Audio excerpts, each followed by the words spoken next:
Le vendredi 12 juin, SpaceX a fait ses débuts sur le marché boursier américain. Après une seule séance de négociation, il était clair que Wall Street avait vécu un événement historique. La société d'Elon Musk a levé au moins 86 milliards de dollars sur le marché, battant le record de la plus grande introduction en bourse de l'histoire. Le prix d'offre de 135 dollars par action valorisait SpaceX à environ 1770 milliards de dollars. Mais les investisseurs ont immédiatement fait grimper l'action encore plus haut et, après 2 jours de cotation, le cours a bondi à 192 dollars par action, ce qui implique une capitalisation boursière de 2,4 billions de dollars. En pratique, SpaceX a instantanément rejoint l'élite absolue du capitalisme mondial, tandis qu'Elon Musk, selon les évaluations actuelles du marché, est devenu le premier billionnaire de l'histoire. Mais l'entrée en bourse de SpaceX n'est pas seulement une histoire d'argent. C'est le moment où quelque chose de plus grand qu'une autre entreprise technologique géante commence à prendre forme sous nos yeux. Elon Musk construit un empire de technologies interconnectées qui, ensemble, sont censés former les bases d'un tout nouveau modèle de civilisation. Les fusées sont censées ouvrir la voie pour orbiter autour de la Lune et de Mars. Les satellites visent à connecter la planète via un réseau de communication unique. L'intelligence artificielle est censée gérer les connaissances, la production et le travail. Les robots humanoïdes sont destinés à entrer dans les usines, les foyers et les services. Les véhicules autonomes sont censés transformer les transports. L'énergie solaire et les batteries doivent alimenter tout le système. Et les implants cérébraux sont censés repousser la frontière entre l'humain et la machine. Donc il ne s'agit pas simplement d'un conglomérat d'entreprises liées. C'est une tentative de construire l'infrastructure d'une civilisation future. Des villes sur Terre, à travers un réseau mondial de données, jusqu'aux colonies au-delà de notre planète. Musk Incorporated construit la civilisation de demain. Voyons à quoi c'est censé ressembler.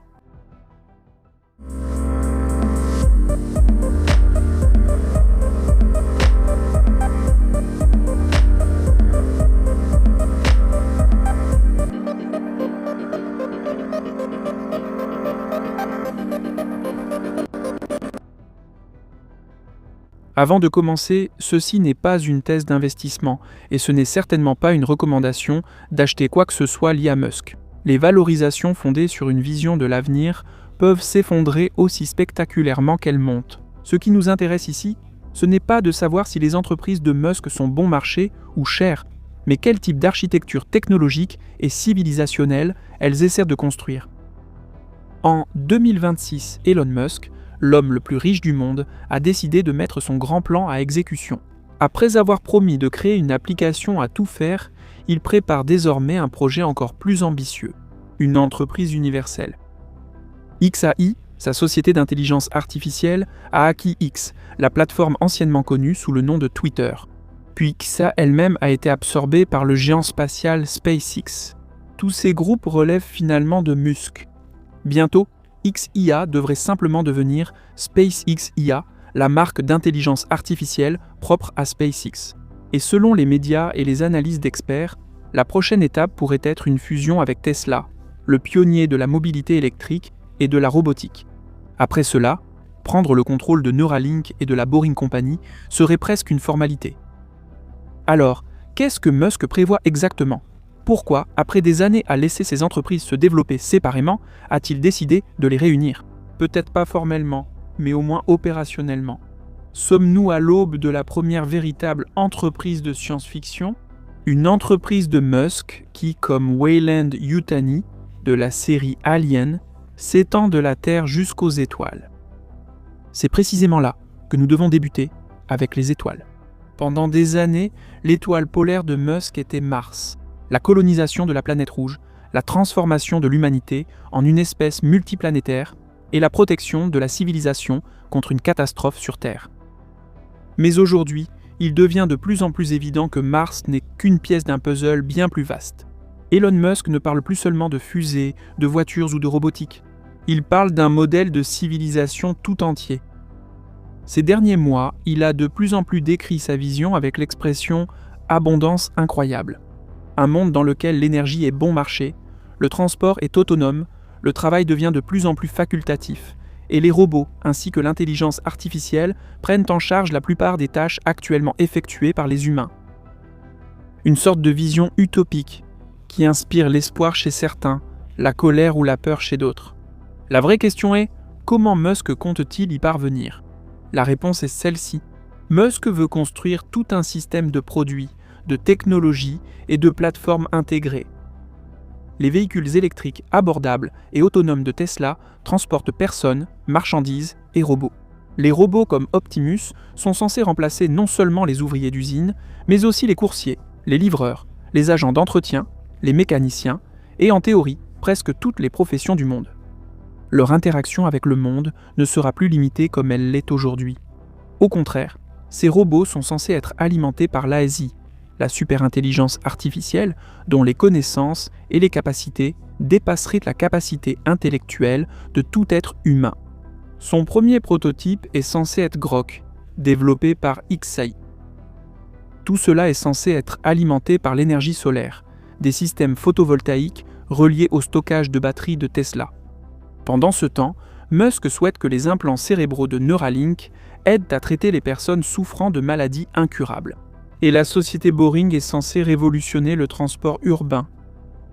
Cela ressemble à de la science-fiction, mais compte tenu de la trajectoire de croissance des entreprises de Musk et de la fortune personnelle de Musk, peu de gens sont prêts à parier contre lui.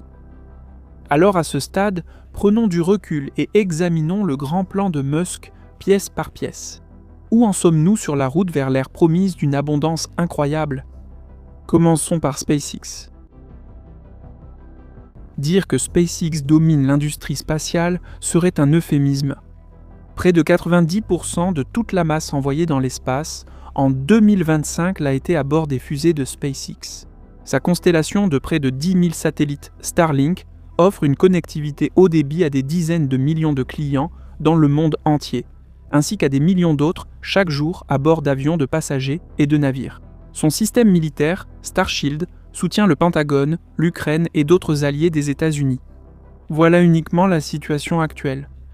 Nous sommes à la veille des lancements opérationnels de Starship, une fusée conçue pour être le premier système de lancement entièrement réutilisable, réduire radicalement les coûts et augmenter la fréquence des vols. Les mois à venir montreront si les plans ambitieux pour la version 3 de ce véhicule commencent à se concrétiser. Le Starship lui-même est censé transporter une nouvelle génération de satellites Starlink en orbite. Des satellites qui pourraient non seulement améliorer considérablement les vitesses de transmission, rivalisant potentiellement avec les réseaux à fibre optique, mais aussi offrir à Starlink Mobile la possibilité de se développer. Après avoir dépensé des dizaines de milliards de dollars pour acquérir du spectre à cette fin, SpaceX prévoit de devenir un fournisseur mondial de connectivité en télécommunications. Grâce aux progrès technologiques et à la bonne volonté des législateurs américains, SpaceX devrait proposer dès l'année prochaine un niveau de service comparable à celui des réseaux 5G, le tout sur des smartphones ordinaires utilisés par chacun d'entre nous. En seulement quelques années, SpaceX Mobile pourrait concurrencer les réseaux terrestres en tant que nouvel opérateur mobile. Ce n'est pas un petit développement. Bien sûr, cela ne veut pas dire que le marché sera cédé sans combat. Les opérateurs télécoms traditionnels, les régulateurs du spectre, les gouvernements, méfiants face à la dépendance à l'infrastructure américaine, ainsi que les concurrents qui construisent leur propre constellation, tenteront tous de freiner cette avancée. SpaceX possède un avantage technologique, mais elle n'évolue pas dans un vide politique. Pourtant, chaque point de pourcentage de marché que SpaceX peut conquérir représente des sommes énormes.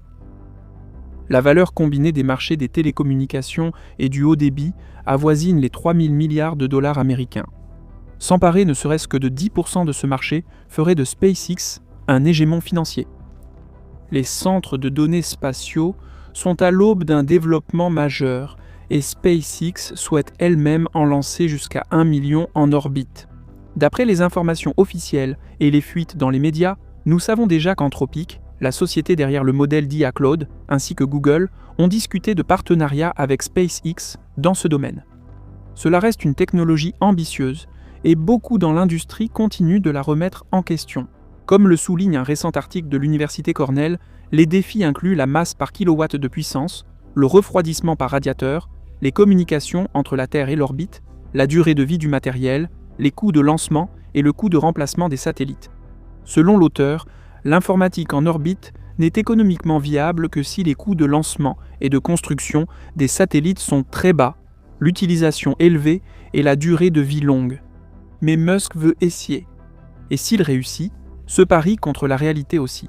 Cela ouvrirait une fois de plus une toute nouvelle source de revenus inexploitée pour l'ensemble du conglomérat. Littéralement, ces derniers jours, SpaceX a dévoilé le design de son satellite d'IA. Et rappelons-nous, la demande en puissance de calcul est énorme. Le seul accord actuel avec Anthropic, qui lui donne accès aux immenses centres de données Colossus One de Musk pour le cloud, vaut 1,25 milliard par mois. Le contrat complet, qui court jusqu'en mai 2029, vaut environ 45 milliards de dollars américains.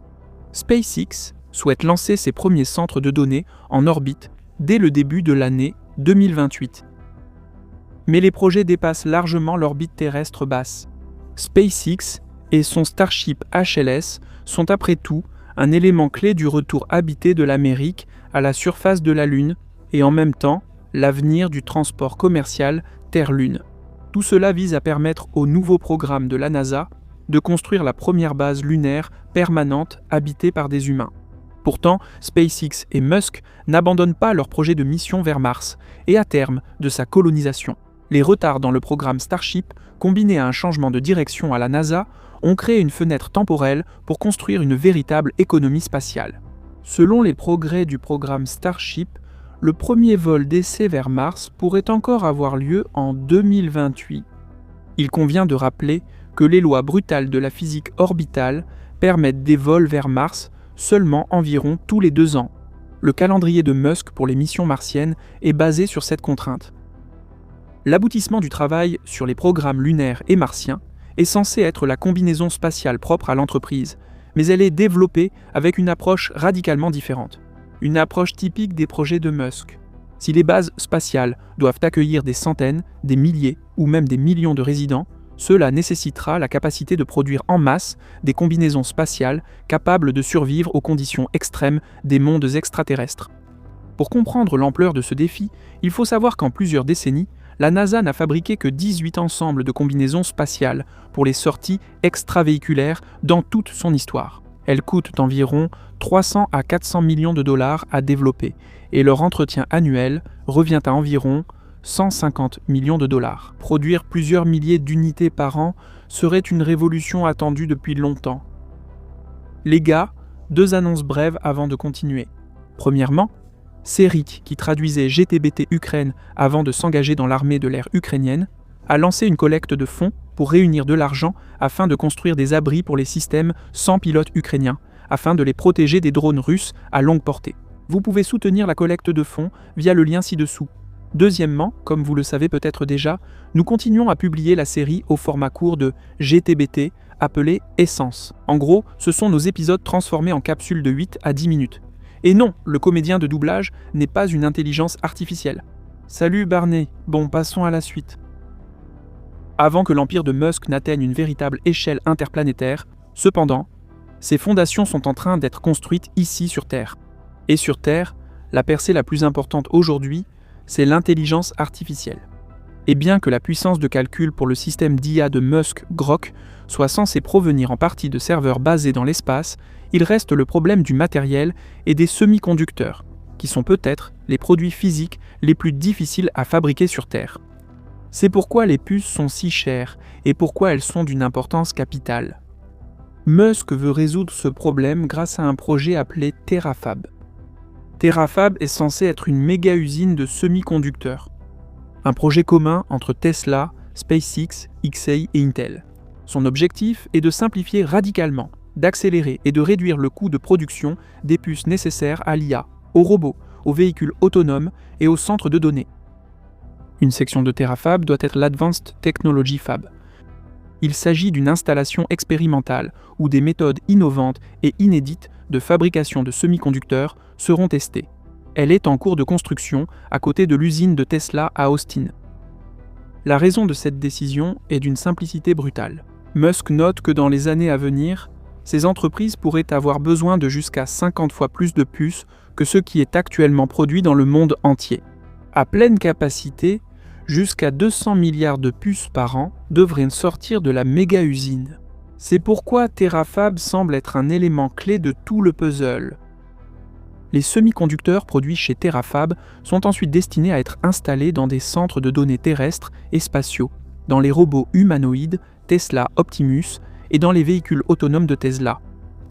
Mais pourquoi ne pas simplement acheter des puces auprès de TSMC ou des Chinois? Parce que selon Musk, la production actuelle de semi-conducteurs est trop coûteuse, trop lente et trop complexe à mettre en œuvre. L'Advanced Technology Fab est censé introduire des procédés qui simplifieraient grandement la production de puces. La plupart connaissent sûrement l'histoire de l'entreprise néerlandaise ASML. L'audace de Musk se voit dans le fait qu'avec Terafab, il veut jeter à la poubelle une grande partie de l'expérience accumulée par cette entreprise. L'une des améliorations de l'usine est la suppression des salles blanches. Les puces seraient plutôt produites à l'intérieur de modules spéciaux ultra étanches placés dans des halles de production ordinaires. Ceci n'est qu'une des nombreuses idées que les ingénieurs de Tesla, SpaceX et Intel sont censés tester. L'usine doit utiliser les nœuds technologiques les plus avancés et intégrer chaque étape de production. Terafab veut essentiellement réinventer le cycle de production pour la dernière génération de semi-conducteurs. Les estimations actuelles évaluent le coût entre 50 milliards et 110 milliards de dollars par usine. La vision de Musk s'oppose ici à celle de nombreux acteurs de l'industrie des semi-conducteurs. Produire les puces les plus avancées n'est pas seulement une question d'échelle et d'argent. Beaucoup soutiennent qu'on ne peut pas simplement faire l'impasse sur des décennies de savoir-faire accumulé, remplacer des milliers de fournisseurs spécialisés ou créer du jour au lendemain des machines d'une précision quasi surhumaine. À cela s'ajoute la chimie, l'optique, le contrôle de la contamination et la conception des procédés. Eh bien, une fois de plus, nous verrons si Elon peut réussir et faire taire les sceptiques. Il convient toutefois de noter que Musk est également en pourparlers avec l'hégémon de l'industrie, ASML. Ainsi, tout comme SpaceX est censé dominer l'économie spatiale, Tesla est censé faire de même sur Terre. Et les projets ne s'arrêtent pas. Le géant d'Austin entre maintenant dans une phase de transformation radicale, où l'activité automobile traditionnelle semble être quelque peu reléguée au second plan. Le signe le plus évident de cela est l'arrêt complet de la Model S et de la Model X, dont les chaînes de production vont être démantelées pour faire place à celles qui produiront le robot humanoïde Optimus. Tesla ne proposera plus que 3 modèles aux particuliers, la Model 3, la Model Y et le Cybertruck. Tesla regarde déjà dans d'autres directions. Le premier axe concerne les véhicules autonomes. Selon l'entreprise, les voitures fonctionnant en mode conduite entièrement autonome supervisée ont déjà parcouru plus de 15 milliards de kilomètres à travers plusieurs pays. Chaque mois, près d'un demi-million de personnes utilisent l'abonnement à 99 $ qui permet ce type de conduite, tandis que plus de 1,3 million de personnes ont accès au service après avoir acheté le forfait avec leur voiture. La deuxième branche clé, et finalement la seule destinée à rester active, est l'autonomie totale.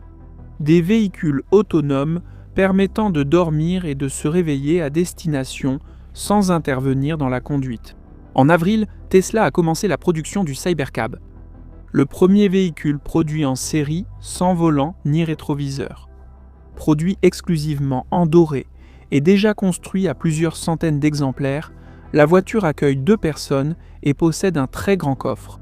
Selon Tesla, cela permettra de gérer jusqu'à 90% de tous les trajets à une fraction du coût des taxis traditionnels. Si la production annuelle prévue se chiffre en centaines de milliers d'unités, on parle alors d'une véritable révolution sur un marché du transport à la demande qui vaut entre 250 et 300 milliards de dollars par an. Des taxis Tesla entièrement autonomes sont déjà en service à Austin, Dallas et Houston. Et l'entreprise travaille officiellement à s'étendre à plus d'une douzaine d'autres villes américaines. À l'avenir, un bus autonome au design extrêmement futuriste devrait également entrer en production, adapté aussi bien au transport de personnes en situation de handicap qu'au transport de marchandises. Notez qu'ici aussi, nous voyons un affrontement d'approches. Les concurrents, comme Waymo, ont choisi une technologie plus coûteuse mais éprouvée, utilisant des capteurs supplémentaires, tandis que Tesla s'appuie uniquement sur des caméras. La question de savoir si l'autonomie totale peut être atteinte, entre guillemets, à moindre coût reste ouverte, mais Musk est convaincu qu'il remportera aussi cette course. L'autonomie supervisée arrive déjà en Europe. Après plus de 2 ans de tests, les Pays-Bas ont approuvé le service en avril, suivi par la Lituanie fin mai, et plusieurs autres pays européens devraient suivre. Le système fonctionne déjà en Amérique du Nord, en Australie, en Nouvelle-Zélande, en Corée du Sud et dans certaines régions de Chine. Le deuxième projet majeur de Tesla cette année est le début de la production du Tesla Semi. Le camion tant attendu en est déjà à sa 2e génération avant même le début de la production en série. Les premières versions de production sortent désormais de l'usine du Nevada, tandis que les commandes augmentent. Ces dernières semaines seulement, des centaines d'unités ont été commandées. À terme, le Tesla Semi est également destiné à rouler de manière autonome, s'attaquant une fois de plus à l'immense marché du fret. Le transport routier de marchandises, rien qu'en Europe, vaut environ 500 milliards d'euros, tandis qu'aux États-Unis, il vaut environ 1000 milliards de dollars. Les camions électriques sont censés être moins chers à exploiter et moins chers à entretenir, même avant de devenir autonomes. Ensuite, le segment de l'énergie, aujourd'hui l'une des activités Tesla à la croissance la plus rapide, repose principalement sur des systèmes de stockage industriels nommés Megapacks. Ce sont d'énormes batteries installées à côté de fermes solaires, de parcs éoliens et de réseaux électriques qui aident à stabiliser un système de plus en plus sollicité par la variabilité des énergies renouvelables. Pour réduire sa dépendance vis-à-vis des fournisseurs externes, Tesla essaie également de renforcer sa propre intégration verticale. Aux États-Unis, elle a lancé une raffinerie de lithium conçue pour alimenter sa chaîne de production de batteries et limiter la dépendance aux producteurs traditionnels de matières premières. Parallèlement, une immense usine de panneaux solaires se construit au Texas. SpaceX, comme Tesla, veut développer une capacité photovoltaïque aux États-Unis à une échelle plusieurs fois supérieure à la production totale actuelle de panneaux du pays. Une partie de cette énergie alimenterait les applications terrestres de Tesla. À terme, une partie de cette énergie pourrait alimenter les centres de données spatiaux de SpaceX. Cela montre que les paris audacieux de Musk portent déjà leurs fruits commercialement. Bien sûr, selon des critères traditionnels, comme le ratio cours-bénéfice, la valorisation de ces entreprises semble toujours extrêmement élevée par rapport aux marques établies. Mais le marché semble supposer que Musk ne construit pas des entreprises distinctes. Il construit l'infrastructure de secteurs économiques entièrement nouveaux. Parce que même dans les secteurs où ces entreprises sont déjà actives et occupent une véritable position, comme l'espace, la connectivité par satellite, la mobilité électrique, le stockage d'énergie, l'autonomie et l'intelligence artificielle. Nous parlons de marchés qui valent ensemble plus de 5 000 milliards de dollars américains. Mais la valorisation de Tesla et des autres entreprises de Musk repose aussi sur des marchés qui n'existent pas encore. Des marchés qui pourraient cependant complètement changer le paradigme de la vie humaine. L'un d'eux est la robotique.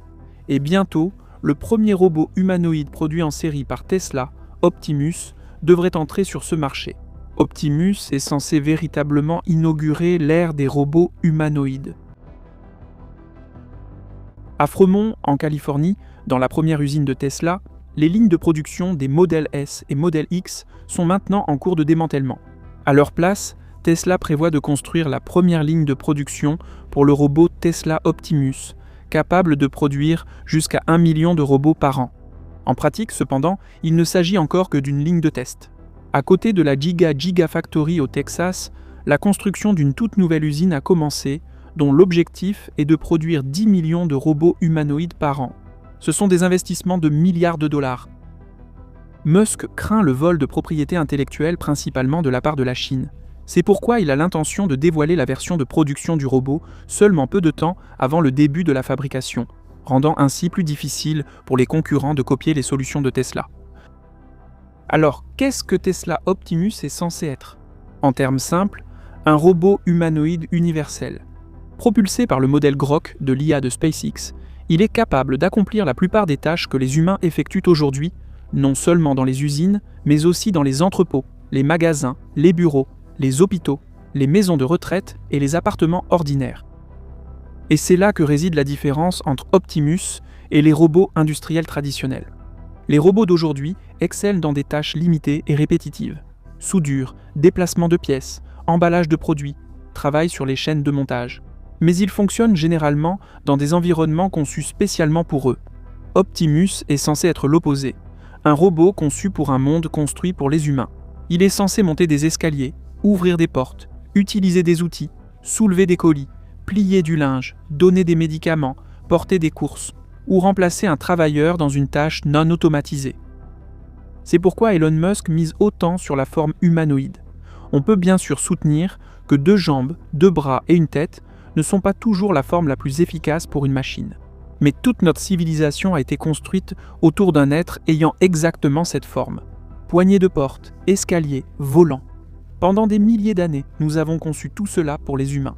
Si un robot doit entrer dans ce monde sans nous obliger à reconstruire toute l'infrastructure autour de lui, il doit au moins en partie ressembler à un être humain. Le prix prévu en production de masse est d'environ 20 000 $. C'est au moins un ordre de grandeur moins cher que les robots industriels. Même Elon Musk admet cependant qu'il s'agit d'une toute nouvelle catégorie de produits sans réseau de fournisseurs déjà en place, ce qui signifie que la production augmentera très lentement. Les robots humanoïdes sont l'une des réponses potentielles les plus importantes au problème démographique mondial. Ils doivent permettre à de nombreux processus de continuer malgré une main-d'œuvre réduite. En d'autres termes, améliorer fortement la productivité et avec elle, le rythme du développement. Il n'est pas difficile aujourd'hui d'imaginer un robot domestique équipé d'une version constamment mise à jour d'un modèle d'IA de premier plan, capable d'effectuer toutes les corvées, de sortir les poubelles à s'occuper des malades, jusqu'à servir d'aide à domicile. Tesla se prépare actuellement à la production de masse de robots humanoïdes. C'est une réalité qui approche à grands pas. Les sceptiques répondent cependant qu'il existe un immense fossé entre un prototype fonctionnel présenté sur scène et des millions de robots travaillant dans le monde réel. La fiabilité, la sécurité, les coûts de maintenance, l'autonomie des batteries, la responsabilité légale et la simple imprévisibilité quotidienne des environnements humains. Elon Musk, cependant, ne semble pas avoir peur de cela. Il mise sur un modèle d'itération constante, amélioration constante. Inévitablement, dans une vision comme celle-ci, beaucoup d'entre nous imaginent des scènes tout droit sorties du film Terminator, la révolte des machines. Et en effet, pendant des années, Musk a averti que le développement rapide d'une intelligence artificielle incontrôlée pourrait menacer l'espèce humaine. Il a commencé en tant que cofondateur d'OpenAI, l'un des pionniers dans ce domaine.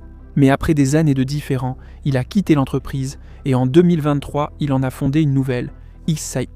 Dès le départ, XAI a visé la concurrence avec les grands modèles linguistiques mondiaux. Ici, contrairement à beaucoup de ses autres visions, Musk a dû courir après le marché. C'est ainsi que Grok est né, puis s'est étendu à des produits comme Grokipédia et Grokbuild. Mais la société de Musk pensait dès le début que gagner la course à l'IA ne dépendrait pas seulement du meilleur modèle. Elle irait aussi à celui offrant à ce modèle la puissance de calcul la plus élevée. C'est pourquoi, à une vitesse extrême, parfois en seulement quelques semaines, de nouveaux centres de données étaient mis en service pour entraîner les modèles d'IA. Aujourd'hui, SpaceX IA contrôle certaines des plus grandes installations de ce type au monde. Colossus 1 et Colossus 2 construits en un temps record. XAI a dû mobiliser d'importantes ressources, car OpenAI, Anthropic et Google ont une présence plus forte dans les entreprises, les écosystèmes de développeurs et les intégrations d'entreprises. Donc, Musk essaie de contourner une partie de ce chemin grâce à l'infrastructure, aux acquisitions et à l'intégration avec son propre empire. C'est là que Cursor entre en scène. Grâce au centre de données Colossus, SpaceX IA dispose de sa propre puissance de calcul, mais aussi de la capacité de vendre cette puissance à d'autres entreprises, y compris les sociétés précédemment mentionnées Anthropic et Cursor IA. Cursor, un concurrent direct du produit à succès, Claude Code, est un outil de programmation considéré comme l'un des produits SaaS à la croissance la plus rapide de l'histoire. Selon les médias, SpaceX IA souhaite acquérir Cursor pour environ 60 milliards. Une telle opération permettrait à SpaceX IA d'entrer sur le segment des logiciels pour entreprises et développeurs, où Grok n'a toujours pas une position comparable à ChatGPT ou Claude. Acheter Cursor permettrait de gagner du temps dans la création d'un produit et placerait rapidement les entreprises de Musk sur le devant du marché. Un autre produit clé de SpaceX IA serait MacroArt. La blague dans le nom, qui fait évidemment référence à Microsoft, indique aussi l'ampleur de l'ambition.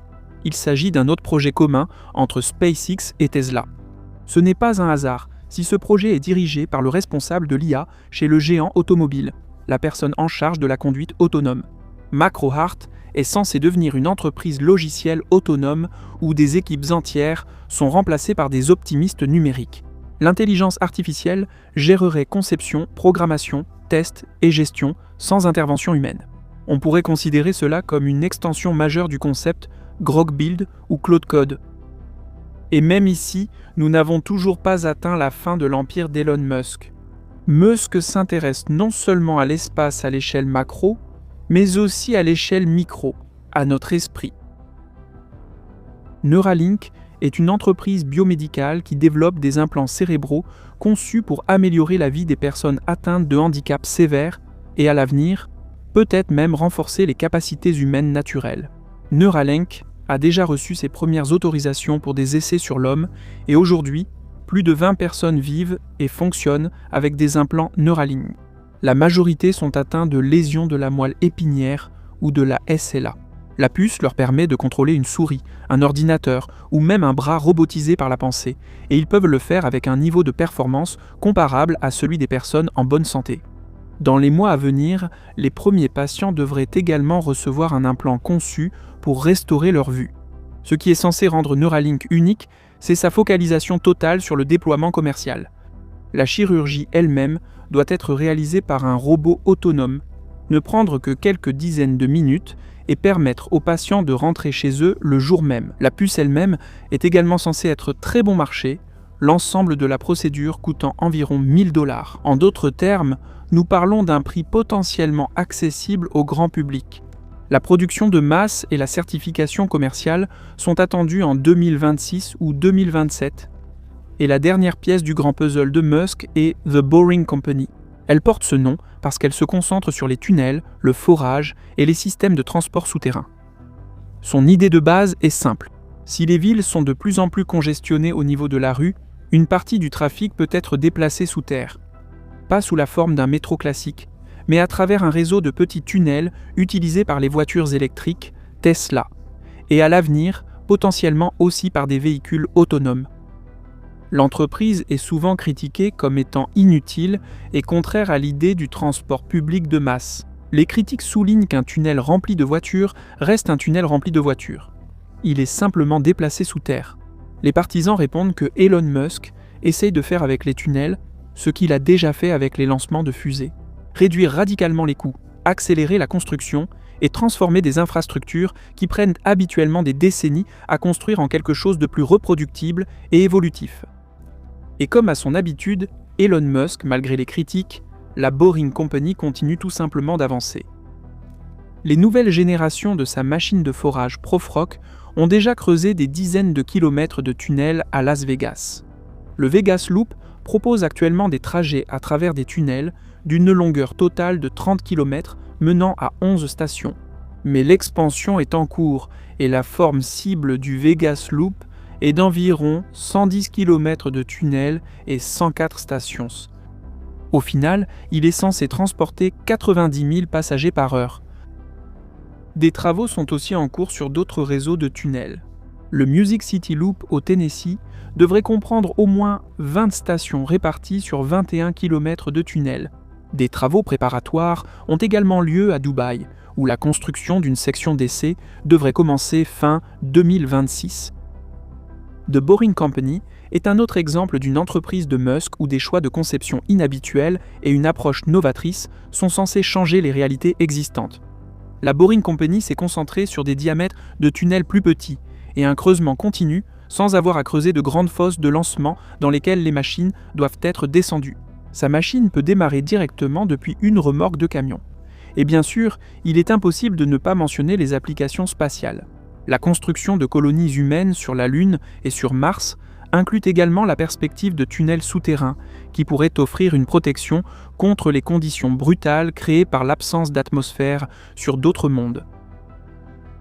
Et ainsi, nous avons terminé un bref tour d'horizon de ce que font les entreprises d'Elon Musk, même si cela nous a pris plus de 30 minutes.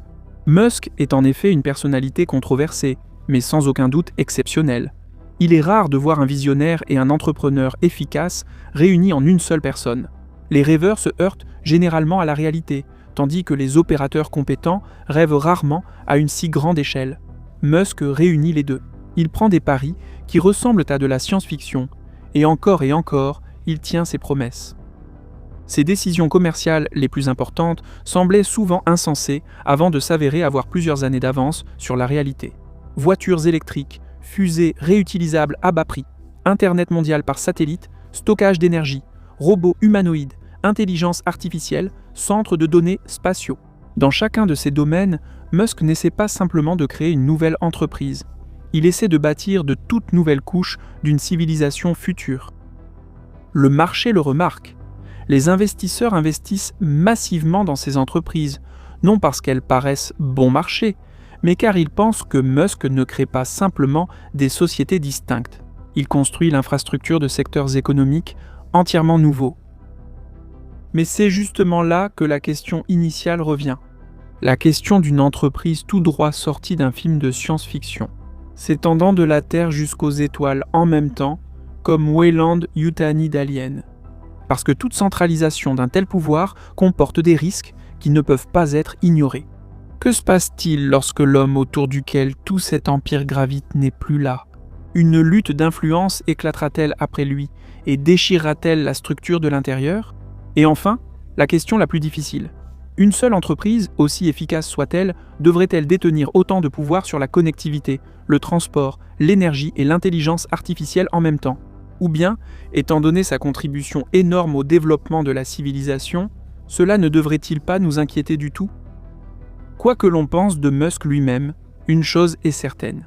Dans les années à venir, ces entreprises contribueront à transformer le monde à une échelle qu'il est difficile de prévoir aujourd'hui. Les voitures autonomes arrivent déjà en Europe. Les satellites Starlink sont sur le point de transformer nos téléphones en terminaux. Les robots se préparent à entrer dans nos foyers. Que cela nous plaise ou non, nous sommes les participants du plus grand pari sur l'humanité que quiconque ait jamais fait. Et pour cette audace, en essayant de changer le monde, Elon Musk mérite d'être reconnu.